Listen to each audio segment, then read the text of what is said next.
Hello students, today we will discuss about a Ruby laser. This one is the Ruby laser. We will discuss about Ruby laser in two or three parts. First one part is regarding its construction, second one part is regarding its working, and third one part is its advantage and disadvantage of the Ruby laser.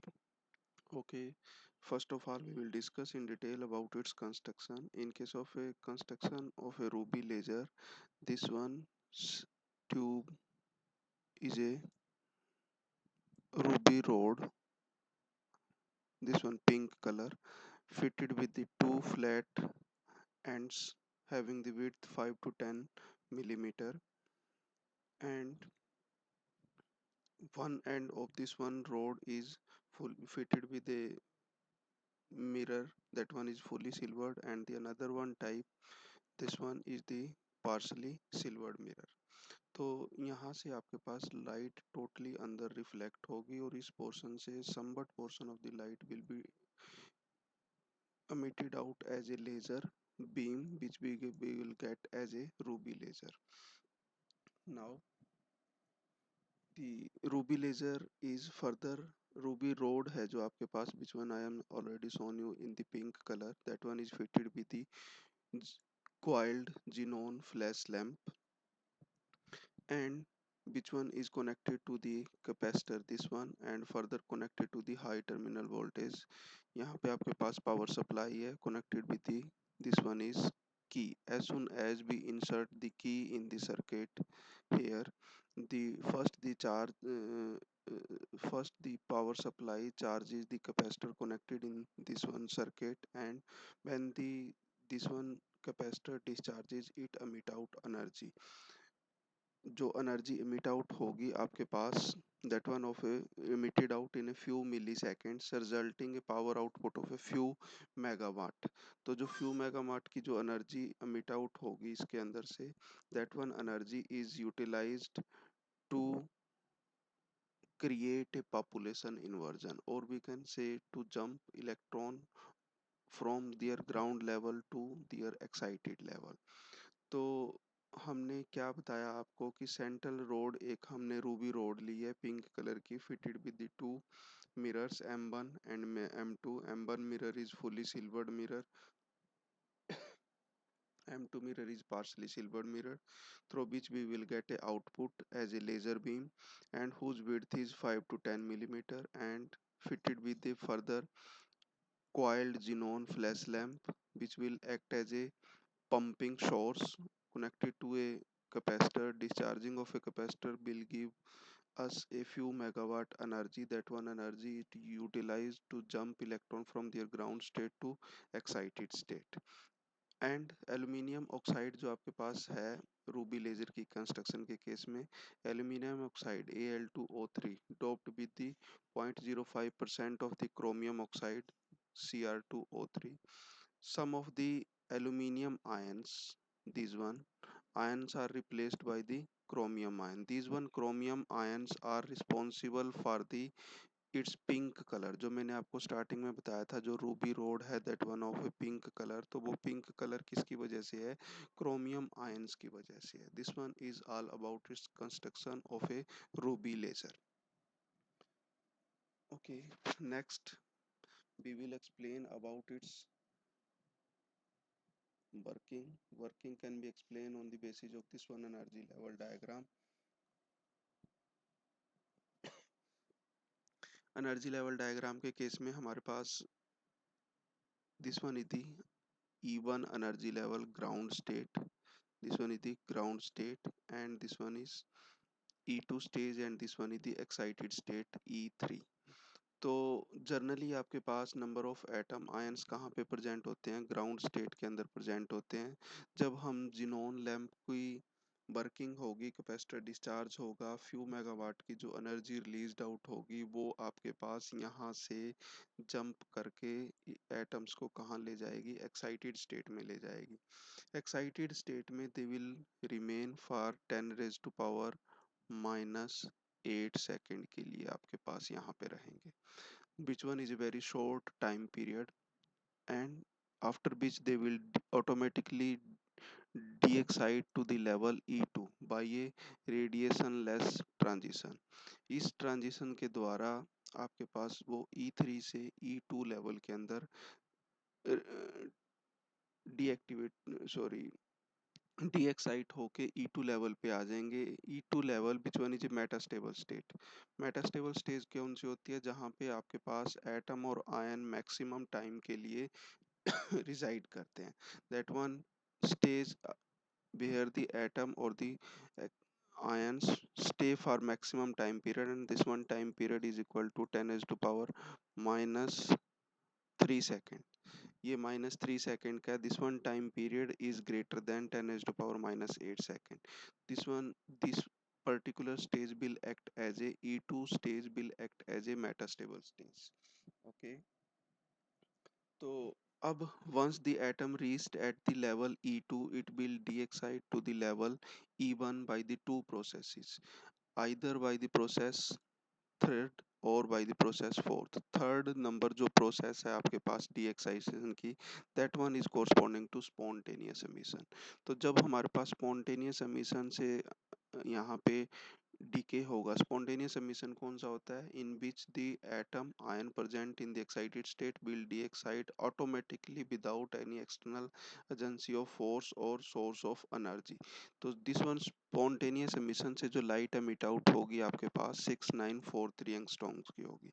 हाँ, थोड़ा सा यहाँ पे आपके पास क्या होगा? This one spontaneous emission will be responsible to ignite for stimulated emission. मैंने आपको पहले एक दिन बताया था रेजोनेंट कैविटी जब एक्सप्लेन की थी, तो ये हमारे पास एक एक्टिव मीडियम था और ये हमारे पास क्या थे? मिरर M1 और M2 थे. और यहाँ से जो मिट आउट हो रही थी स्पॉन्टेनियस एमिशन, इस तरह कुछ बताया था मैंने लास्ट टाइम. और एक आपके पास अमिट आउट हो रहा था ये. तो जो ये चार डायरेक्शन में मैंने आपके पास एमिशन बताए हैं, this one emissions will not contribute in the population inversion because ये इसकी आपके पास इससे बाहर चले जाएंगे. जो ये मिरर हैं इनकी बाउंड्री से बाहर चले जाएंगे और ये कोई भी रिफ्लेक्शन सफर नहीं करेंगे. अब इसमें से आपके पास एक जो एमिशन है which one is acting perpendicular to the mirror, this one will come back after reflection. और जब यहाँ से बाहर निकलेगा that will responsible for the stimulated emission. और स्टिमुलेटेड एमिशन से इस तरह बन जाएंगे हमारे पास और इस तरह पॉपुलेशन इन्वर्जन होगा. इसको समझने के लिए हम क्या कर सकते हैं?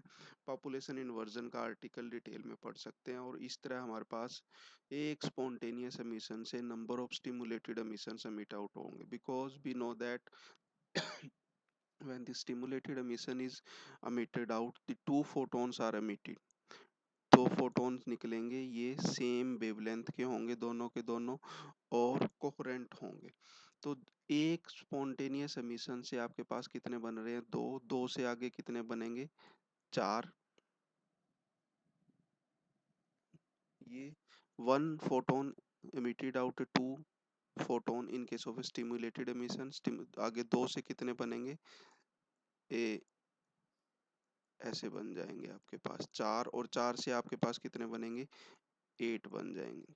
4 5 8. इस तरह आपके पास ये किस क्या बन जाएगा? Population inversion, sorry population.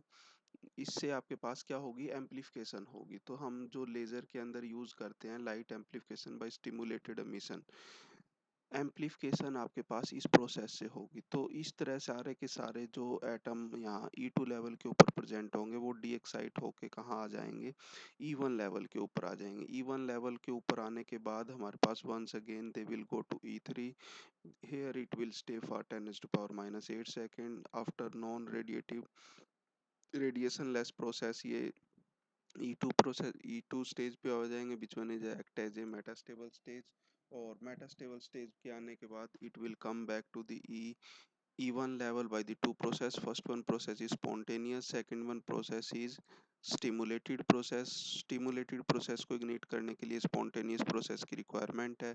spontaneous process में जो एक फोटोन निकल रहा है उससे stimulated emission के ड्यूरेशन में दो फोटोन निकलेंगे, और दो फोटोन फर्दर स्ट्राइक करेंगे तो आपके पास चार फोटोन निकलेंगे, और इस तरह आपके पास एम्पलीफिकेशन होगी लाइट की. और जब इस particular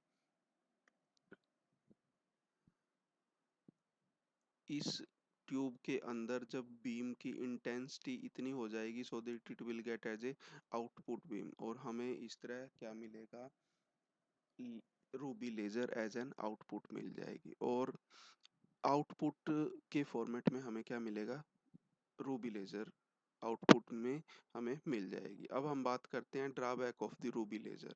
drawback of the ruby laser क्या है? First, it requires a very high pumping rate.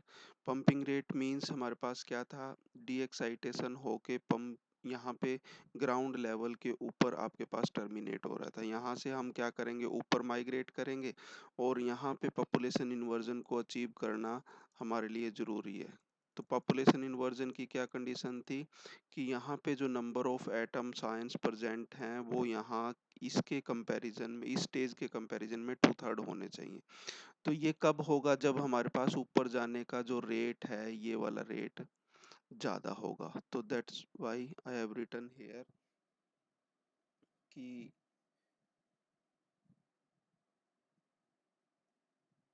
I have written here कि पंपिंग जो रेट है, it requires a very high pumping power.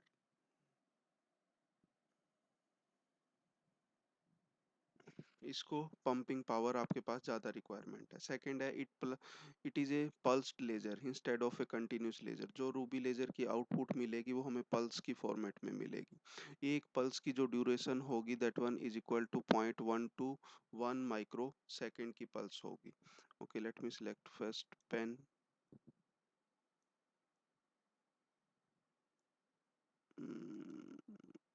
Okay,